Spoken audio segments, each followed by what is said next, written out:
I was sitting on the couch when my 15-year-old daughter smiled at her phone. "I didn't know homework could be so charming," I said with a grin. Suddenly, she stormed into her room.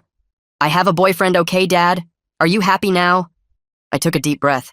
"When do I get to meet him?" The door flew open. "You can't meet him yet. Please, Dad.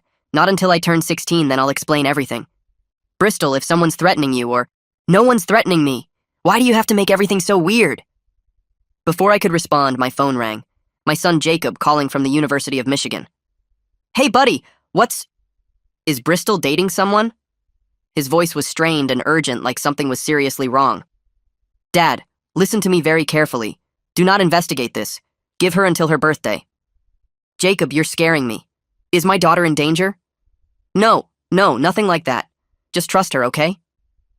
2 weeks passed, and I tried to respect Bristol's privacy until the most insane thing happened. She started doing her own laundry twice a week. This was the same teenager who refused to learn how to use a vacuum. I was emptying Bristol's hamper when I found this oversized University of Michigan hoodie. Jacob's school. When she got home from school, I held it up casually. "This yours?" Her face went red. "Oh yeah, it's my boyfriend. Thrift store. It's a boyfriend-style hoodie from a thrift store." She grabbed it from me and hurried to her room. That night, I walked past Bristol's room around 2 a.m. to get water and heard her on the phone, voice muffled but urgent. I know, but I can't keep doing this. The lying is killing me." A pause. "My dad will kill us when he finds out who you are." "You know he will." The next morning, Bristol came down the next morning wearing a turtleneck in the summer. "New fashion choice?" I asked.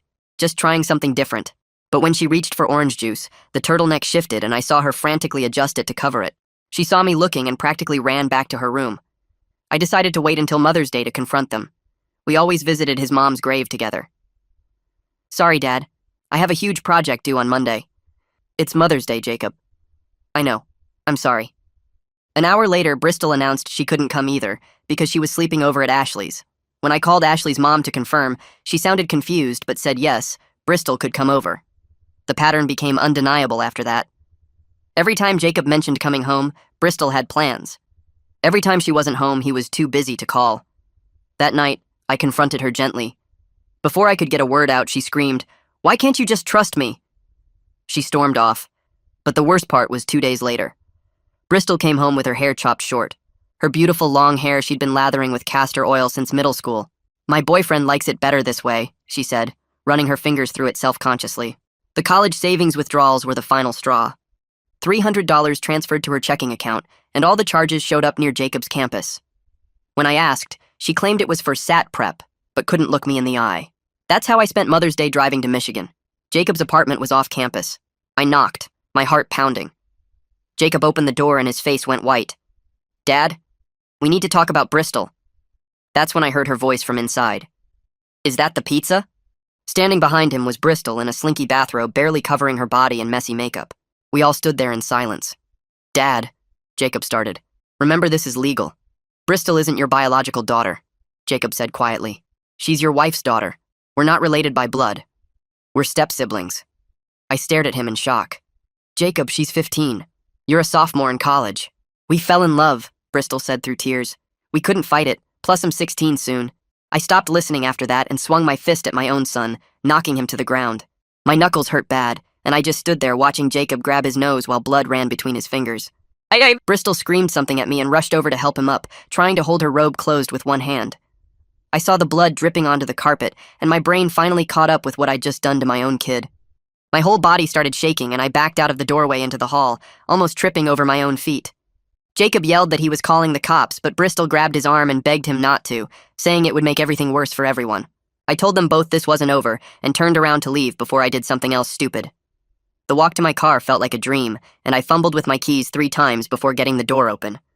Driving home, my hands wouldn't stop shaking on the wheel, and I kept seeing Bristol in that tiny robe standing behind my son. I had to pull over at a gas station to throw up in the parking lot, then again at a rest stop 20 minutes later when the image hit me again. My phone kept buzzing, and when I finally looked at it at a red light, there were 17 missed calls from Bristol. I turned it off and kept driving. When I got home, I just sat in the driveway for 10 minutes before going inside. The house was dark and empty, and I dropped onto the couch without turning on any lights. I couldn't sleep at all that night, just sat there staring at nothing and trying to figure out what to do. Part of me wanted to drive back and drag her home, but I knew that would probably get me arrested after what I'd already done. Around 4 in the morning, I realized I needed help from people who knew how to handle this kind of thing. Monday morning came, and I called Child Protective Services right at 8 when they opened. The woman who answered sounded tired until I explained my college son was involved with my 15-year-old stepdaughter, then her voice got serious real fast. She asked a bunch of questions and scheduled someone to come to my house later in the week. 2 days crawled by before Wednesday, when Paige Moreau showed up at my door carrying a thick folder and wearing a serious look on her face. She sat at my kitchen table and explained they'd need to talk to Bristol at the school without me there, investigate Jacob, and make some kind of safety plan. I handed her everything I'd collected over the past few weeks, including the bank statements and the Michigan hoodie. That evening after she left, I sat at my computer for hours making a timeline of everything I'd noticed going back months. The money transfers to Bristol's account, finding the hoodie, hearing the late-night phone calls, everything went into a document. I took screenshots of bank records and saved text messages, putting it all in a folder on my desktop while my hands shook typing. Thursday night, my phone buzzed with a text from Jacob saying they were really in love, and I was overreacting about the age thing. He wrote that nothing sexual happened until recently, and begged me not to ruin his life over this. I didn't write back, but took a screenshot and added it to my evidence folder. Friday turned into a mess of phone calls trying to figure out who was supposed to handle this, since Jacob lived in a different county near campus. The campus police said it was our home county's problem, but our county said the university was involved, so it was complicated. I spent 3 hours on hold getting transferred between departments. I finally called Ashley's mom to check on all those sleepovers Bristol claimed to have. She went quiet when I explained why I was asking, then told me Bristol had only stayed over twice in the past 6 months. She sounded sick when she realized she'd been helping them without knowing it, and said she'd write down everything she remembered for the authorities. We both kept apologizing to each other, even though neither of us knew what was really happening. Monday morning, Paige called to say she'd be interviewing Bristol at the school that afternoon, and I couldn't be there for it. Standard protocol, she said, but it made my stomach hurt thinking about my daughter facing questions alone. I spent the whole day at work checking my phone every 5 minutes and getting nothing done. When Bristol got home, she slammed the front door so hard the pictures on the wall shook. She screamed that I was ruining her life and told them lies about Jacob being some kind of predator when they were in love. I tried to explain I was protecting her, but she ran to her room and locked the door. Around 7 that night, Paige called back and said there were concerning patterns in how Bristol answered questions about the relationship. She wouldn't give specifics, but said they'd need to do follow-up interviews and create a safety plan. Tuesday morning, I called around for lawyers and got an appointment with Ken Roberts for that afternoon. His office was in this old building downtown and smelled like leather and coffee. Ken was maybe 60 with gray hair and looked tired, but listened to everything without interrupting. When I finished, he leaned back and told me straight up I could face assault charges for punching Jacob. My hands started sweating when he explained Michigan law didn't care that Jacob was with my underage daughter. Assault was assault. But he also said we could file for a protective order to keep Jacob away from Bristol since she was a minor. The paperwork took 2 hours, and my hand cramped from writing the same information over and over. Ken made copies of everything and said he'd file it tomorrow morning. Wednesday, he called to say the order was filed, but warned me to document everything and avoid any contact with Jacob. He said my punch could actually help Jacob's defense lawyer argue I was violent and unstable. That made me want to throw up because I realized my anger might have given my son away to avoid consequences. Ken told me to focus on protecting Bristol now and let the legal system handle Jacob. Thursday night, I sat Bristol down and explained the new rules starting immediately. 7 p.m. curfew on the school nights, 8 on weekends, no phone after 9, and no going anywhere without telling me first. She jumped up and threw her plate at the wall where it shattered and food went everywhere. She screamed that I was worse than prison and she hated me more than anything in the world. The neighbors probably heard her yelling about how I was destroying her life over nothing. She ran to her room and slammed the door so hard a picture fell off the hallway wall. I cleaned up the broken plate and food while my hands shook, then sat at the kitchen table trying not to cry. Friday morning, I found an email from Jacob in my inbox sent at 3 a.m. He wrote 4 pages about how their relationship started when Bristol visited campus for a prospective student weekend back in February.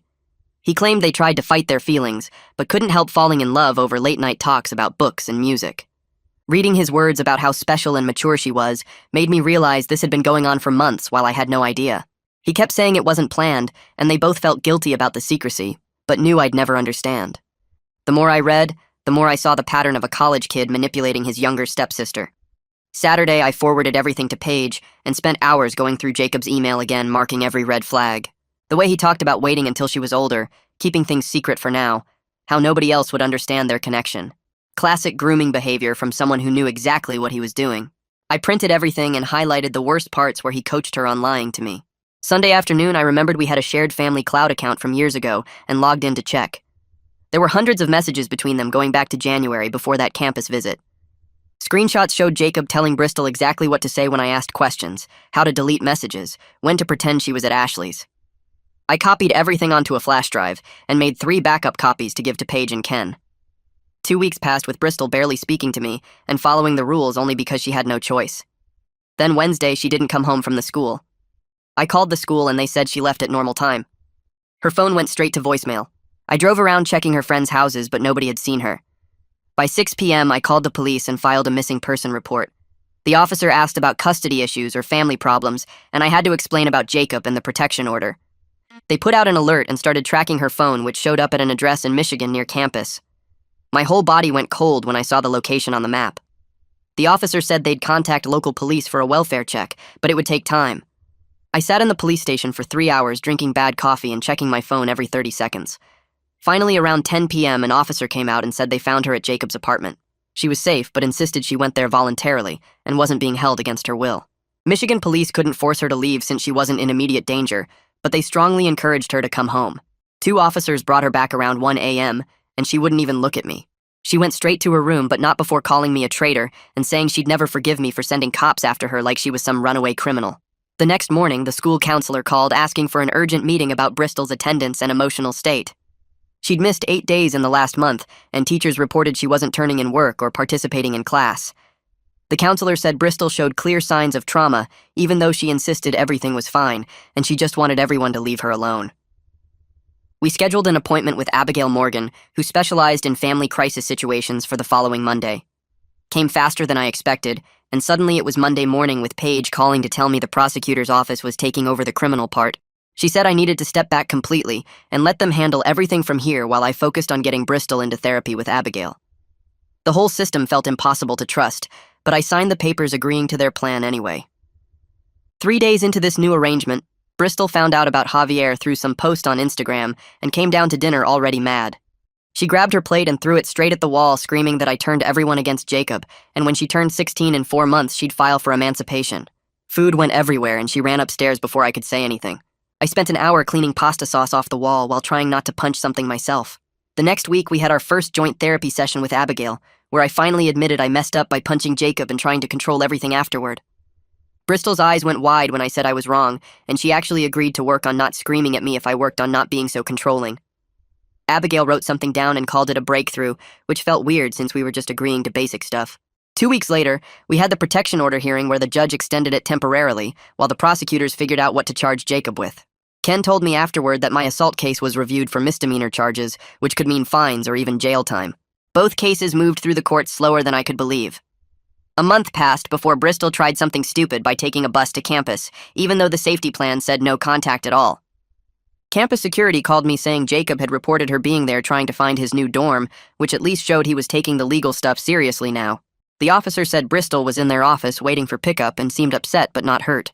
I drove the whole way there without music, just thinking about what to say, but when I got there, I didn't lecture her at all. The drive home was completely silent with her waiting for me to explode, but I just told her I was glad she was safe when we pulled into our driveway. She looked at me funny and went inside without slamming her door for once, which felt like more progress than all the therapy combined. During our next session with Abigail, we worked out new rules where Bristol got some phone time back and a later curfew if she told me exactly where she was going and when she'd be back. She agreed to follow the rules if I gave her more freedom, which wasn't perfect, but beat the constant fighting we'd been doing. Abigail helped us write it all down like a contract we both signed. 3 days after that agreement, the university sent a letter saying Jacob was under interim suspension, pending a conduct review about his relationship with a minor. He had to move to temporary housing away from his regular apartment while they investigated everything. Bristol saw the letter on the kitchen counter and went quiet for the rest of the day, which was weird since legal threats never seemed to affect her before. That Sunday, I drove to the cemetery alone and sat by my wife's grave for 2 hours talking out loud about everything that happened. I told her I'd try to be more patient instead of just punishing Bristol, and remember she was hurting too, even if she showed it by being angry all the time. The groundskeeper walked by twice, probably thinking I was crazy, but sitting there helped me find some peace I hadn't felt in months. Ken called the next morning saying the prosecutors offered Jacob a plea deal for misdemeanor charges with something called deferred sentencing if he kept the no-contact order. He explained it meant Jacob wouldn't go to jail, but would have a record and any violation would mean immediate prosecution. I wanted more than that after what he did, but Ken said it was actually decent considering the circumstances and my own assault charge.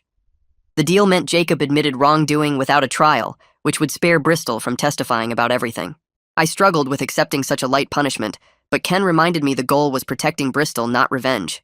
The prosecutor needed my input by Friday, so I had 4 days to decide whether this was enough justice for what my son did. Bristol didn't know about the plea deal yet, and I wasn't sure when or how to tell her since she still defended Jacob sometimes, even after everything. Part of me worried she'd see it as me going easy on him, while another part worried she'd hate me more for any punishment at all. Wednesday, I called Ken back and agreed to support the plea deal, even though it felt like letting Jacob off easy for grooming and manipulating his stepsister. He said the paperwork would move forward, and Jacob would have to appear in court next month to formally accept the terms. The whole legal process felt both too slow and too fast at the same time, with consequences that seemed both too harsh and not harsh enough. 2 days after agreeing to the plea deal, Ken called saying Jacob's lawyer wanted to deliver something to our house. I waited on the porch when a courier showed up with an envelope marked for me and one for Bristol. Mine contained a handwritten letter from Jacob on legal pad paper, 3 pages of neat printing I recognized from years of homework help. He wrote about taking full responsibility for pursuing Bristol, acknowledging the age gap made it wrong no matter what he felt. He didn't ask for forgiveness or try to explain anything away. He just stated facts about maintaining the no-contact order and respecting boundaries going forward. The letter felt different from his earlier messages, less defensive and more accepting of what he'd done. Bristol came home from the school and saw the envelope with her name. She asked to read it in her room alone. I handed it over without arguing, watching her walk upstairs slowly like she was carrying something heavy. She stayed up there for 2 hours without any music or phone sounds coming through the door. When she came down for dinner, she didn't mention the letter at all. Over the next week, I noticed Bristol stopped bringing up Jacob during arguments. She didn't defend him when I mentioned the legal stuff. She didn't claim I was ruining true love or being unfair. During our Thursday session with Abigail, Bristol sat quietly for 10 minutes before admitting the letter made her feel confused. She said Jacob accepting the no-contact order so easily hurt more than she expected. Abigail asked her what she thought that meant. Bristol shrugged, but I could see her processing something important. The reality of Jacob moving on with his life while she was stuck in high school seemed to be sinking in finally. June arrived with school ending and summer stretching ahead of us. We worked out a schedule with morning chores, afternoon summer school, and limited evening activities with approved friends. Bristol complained, but not with the explosive anger from before. We were both tired from months of screaming matches and slammed doors. The house felt quieter, but not exactly peaceful. Summer school enrollment happened without a fight. She picked English and math to make up credits she'd missed during the worst of everything. I drove her the first day and watched her walk in with her backpack, looking more like the kid she actually was instead of someone trying to be older. The routine helped both of us. Chores at 9, summer school at noon, home by 4, dinner at 6. Structure made things predictable, which we both needed. Our family therapy session the week before her birthday focused on expectations. Abigail asked Bristol directly what she hoped would change when she turned 16. Bristol looked at her hands for a long time before saying she knew the no-contact order wouldn't change. She understood Jacob couldn't be part of her life regardless of her age. Abigail asked how she felt about that. Bristol said it sucked, but she got it. That acceptance felt huge after months of her insisting everything would be fine once she wasn't 15 anymore. I wanted to celebrate this breakthrough, but kept my mouth shut. Small victories needed to stay small or they'd turn into fights. My court date for the assault charge came up in late June. Ken had worked out the disorderly conduct plea with fines and anger management classes instead of jail time. The courtroom was mostly empty except for us, the prosecutor and Jacob sitting in the back row. I stood when the judge asked if I understood the charges. I said yes, and accepted responsibility for losing control that day. The judge sentenced me to pay $800 in fines plus 12 weeks of anger management. Jacob left before I finished the paperwork. That evening, Bristol asked if I was mad about the conviction. I told her I deserved consequences for punching someone, even Jacob. She seemed surprised by my answer. 2 nights later, I walked past Bristol's room and heard her on the phone with someone. Through the door, I heard her say she was deleting his number now. She wasn't crying or dramatic about it. The next morning, she mentioned casually during breakfast that she'd boxed up the Michigan hoodie and some other stuff. She asked if we could donate it somewhere. I said sure and didn't make a big deal about it. Abigail had taught me to acknowledge progress without overwhelming celebration that might cause backsliding. Father's Day came on a Sunday with no special plans. I woke up to Bristol making noise in the kitchen. She'd made scrambled eggs and toast, even attempted coffee in the machine. We sat at the table together for the first time in months without phones or distractions. She mentioned missing her mom. I said I missed her too. We talked for maybe 5 minutes about small memories, nothing heavy. She'd made my coffee with 2 sugars just how I liked it. The gesture meant more than any card could have. Summer school kept Bristol busy during the days. She met 2 girls in her English class who didn't go to her regular school. They didn't know anything about Jacob or the whole mess. I'd see them laughing at the pickup area, making plans for the mall or movies. Normal teenage stuff that made my chest feel lighter. One afternoon, I watched from the car as Bristol showed them something on her phone and they all cracked up. Her laugh sounded real, not forced or fake. These new friends invited her to a pool party for the 4th of July. I met the parents, verified supervision, and let her go. Progress looked like trusting her with normal activities again. My anger management classes started the first week of July. The instructor was this older guy who'd been teaching the course for 20 years. He had us introduce ourselves and explain why we were there. I said I punched my son after discovering something disturbing. He nodded like he'd heard worse. The techniques were actually helpful, especially the stuff about recognizing physical warning signs before losing control. We learned breathing exercises and counting methods. I practiced them at home when Bristol tested boundaries. One evening I shared the counting technique with her when she was getting worked up about curfew. She actually tried it instead of mocking me. By the 3rd week of classes, I understood better how grief from losing my wife had made everything else feel more threatening. The instructor explained how unprocessed loss could make people react violently to protect what remained. That hit home hard. Late July brought news through mutual friends that Jacob had graduated but skipped the ceremony. Someone's mom, who worked at the university, mentioned seeing his name on the list, but not seeing him walk. Bristol was doing homework at the kitchen table when I got the text. I watched her face as I mentioned it casually. She paused her writing for maybe 10 seconds. Her eyes got watery, but she blinked it away and went back to her math problems. Later that night, I heard her crying softly in her room, but she didn't come to me, and I didn't go to her. Some things she needed to process alone. The next week, Abigail sat us down in her office and pulled out her calendar. She flipped through the pages and suggested we could move to every other week now since we'd been making real progress. Bristol shifted in her seat and said she wanted to keep coming through summer to work on her own stuff. Abigail nodded and penciled us in for the next 2 months. I went back to work full-time the following Monday after taking reduced hours for 3 months. My desk was covered in dust and old coffee cups from before everything happened. My coworkers kept stopping by to check on me and mentioned I seemed different, calmer somehow. The routine of spreadsheets and meetings felt good after months of chaos. I'd catch myself actually focusing on quarterly reports instead of checking my phone every 5 minutes for bad news. Bristol started hanging out with those girls from summer school more often. One afternoon, she came into the kitchen while I was making dinner and asked if she could get a job at the ice cream shop downtown, where her new friend worked. I put down the spatula, and we talked about hours and how she'd get there. She promised to keep it under 15 hours a week and said the friend's mom could drive them both. I said yes, but made her promise to keep her grades up when school started. She actually jumped up and hugged me quick before running to text her friends. 3 days later, Ken called to tell me the prosecutor was closing Jacob's case since he'd completed all the plea requirements. No jail time, but he'd have a record that would follow him forever. I found Bristol doing homework at the kitchen table and told her the news quietly. She stopped writing and stared at her notebook for a long time. Then she asked if she could go to her room, and I said sure. I heard her door close softly, not the usual slam. August came fast, and we sat at the computer together picking classes for junior year. She scrolled through electives and stopped at drama club, asking if she could join. I said of course, and watched her type her name on the sign-up sheet. She picked creative writing too, and seemed excited about the teacher everyone said was cool. We printed out her schedule, and she stuck it on the fridge with a magnet. Her first day at the ice cream shop went well, and she came home with chocolate sauce on her shirt and $20 in tips. She showed me how to work the soft serve machine by demonstrating with a spoon and her hands.